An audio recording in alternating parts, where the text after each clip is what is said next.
మన శరీరానికి ఐరన్ ఎంత ముఖ్యమో ప్రత్యేకంగా చెప్పనవసరం లేదు.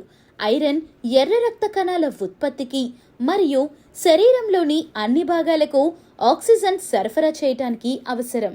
ఐరన్ లోపం వల్ల రక్తహీనత, నీరసం, అలసట మరియు అనేక ఇతర ఆరోగ్య సమస్యలు వస్తాయి. ఈ వీడియోలో ఐరన్ లోపాన్ని అధిగమించడానికి సహాయపడే 20 రకాల ఆహార పదార్థాల గురించి ఈ వీడియోలో తెలుసుకుందాం. మరిన్ని మంచి హెల్త్ టిప్స్ కోసం ఈ వీడియోని లైక్ చేసి సబ్స్క్రైబ్ చేయండి. చాలా మంది మన ఆరోగ్య సమస్యలను పట్టించుకోకుండా తేలికగా తీసుకుంటారు. అలాంటి వాటిలో ఐరన్ లోపం కూడా ఒకటి. ఐరన్ లోపం కారణంగా నీరసం, అలసట, తలనొప్పి, శరీరంలో బలహీనత, ఛాయ తగ్గిపోవటం, ఊపిరితిత్తుల సమస్యలు వంటి అనేక ఆరోగ్య సమస్యలు వస్తాయి. మనం రోజువారీ ఆహారంలో ఐరన్ అధికంగా ఉండే పదార్థాలను చేర్చుకుంటే ఈ సమస్యను నివారించుకోవచ్చు. ఈ వీడియోలో ఐరన్ ఎక్కువగా ఉండే 20 రకాల ఆహార పదార్థాలను గురించి వివరంగా తెలుసుకుందాం. మీరు రోజువారీ ఆహారంలో ఈ పదార్థాలను చేర్చుకుంటే మీ శరీరంలో ఐరన్ స్థాయిని పెంచుకోవచ్చు, ఆరోగ్యాన్ని మెరుగుపరుచుకోవచ్చు. ప్రస్తుతం చాలామంది ఐరన్ లోపంతో బాధపడుతున్నారు. ముఖ్యంగా మహిళలు, గర్భిణీలు, పిల్లలు మరియు నిరంతరం శారీరక శ్రమ చేసేవారు ఈ సమస్యను ఎక్కువగా ఎదుర్కొంటారు. ఐరన్ మన శరీరంలో హిమోగ్లోబిన్ ఏర్పడటానికి ఎంతో అవసరం.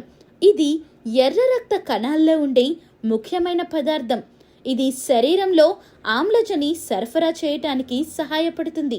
ఐరన్ లోపం వల్ల రక్తహీనత అనే పరిస్థితి ఏర్పడి శరీరానికి తగినన్ని పోషకాలు అందకపోవచ్చు. ఐరన్ 2 రకాలుగా లభిస్తుంది: హీమ్ ఐరన్ మరియు non him iron. Him iron ప్రధానంగా మాంసాహార పదార్థాల్లో లభిస్తుంది.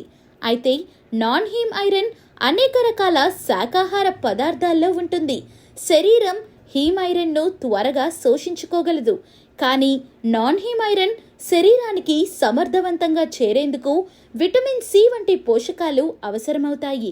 ఇప్పుడు మనం ఐరన్ అధికంగా ఉండే 20 రకాల ఆహార పదార్థాలను తెలుసుకుందాం. పాలకూర, స్పినాచ్. ఇది ఐరన్ సమృద్ధిగా కలిగి ఉన్న ఆకుకూరలలో ఒకటి.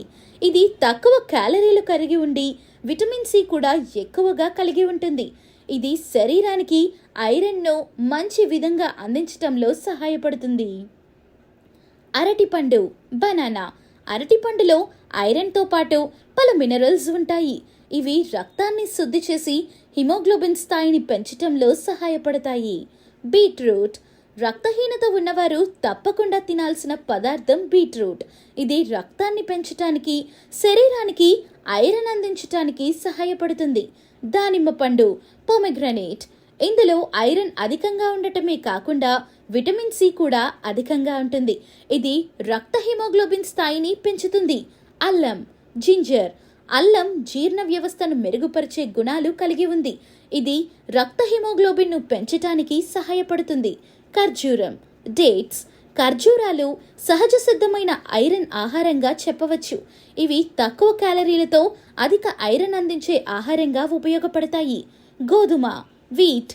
గోధుమ రవ్వ వంటి పదార్థాలు ఐరన్తో పాటు ఇతర పోషకాలను అందిస్తాయి. బాదం, ఆల్మండ్స్. బాదం తినటం వల్ల హిమోగ్లోబిన్ పెరుగుతుంది. కాజు, క్యాష్యూ నట్స్. ఇవి ఐరన్ను శరీరానికి అందించటంలో సహాయపడతాయి. సజ్జలు, పర్ల్ మిల్లెట్, బాజ్రా. ఇది ఐరన్ సమృద్ధిగా కలిగి ఉన్న ధాన్యాలలో ఒకటి. కొత్తిమీర, కొరియాండర్ లీవ్స్. కొత్తిమీర ఆకుకూరలలో ఐరన్ అధికంగా ఉంటుంది. పుదీనా, మింట్ లీవ్స్. ఇది రక్త హిమోగ్లోబిన్ను పెంచటంలో సహాయపడుతుంది. ఫెనిగ్రిక్ లీవ్స్ లో ఐరన్ అధికంగా ఉంటుంది. నువ్వులు, సెసమీ సీడ్స్. నువ్వులలో ఐరన్ అధికంగా ఉండి రక్తాన్ని శుద్ధి చేస్తుంది. Fenugreek seeds. వీటిని ఆహారంలో చేర్చటం ద్వారా ఐరన్ లోపాన్ని నివారించవచ్చు. పప్పులు, లెంటల్స్. అన్ని రకాల పప్పుల్లో ఐరన్ సమృద్ధిగా ఉంటుంది. అరటి మొక్క గుజ్జు, బనానా స్టెమ్ జ్యూస్ ఇది శరీరానికి ఐరన్ అందించడంలో సహాయపడుతుంది. ఈ పదార్థాలను మీ రోజువారీ ఆహారంలో చేర్చుకుంటే మీ శరీరంలో ఐరన్ స్థాయిని పెంచుకోవచ్చు. మీరు ఆరోగ్యంగా ఉండటానికి, శరీరంలో ఐరన్ స్థాయిని సమతుల్యం చేసుకోవటానికి ఈ ఆహార పదార్థాలను తినటం తప్పనిసరి. ఈ వీడియో మీకు ఉపయోగకరంగా అనిపిస్తే లైక్ చేయండి, మీ కుటుంబ సభ్యులతో మరియు స్నేహితులతో షేర్ చేయండి. మరిన్ని ఆరోగ్యకరమైన సూచనల కోసం మా ఛానల్ను సబ్స్క్రైబ్ చేయటం మర్చిపోవద్దు.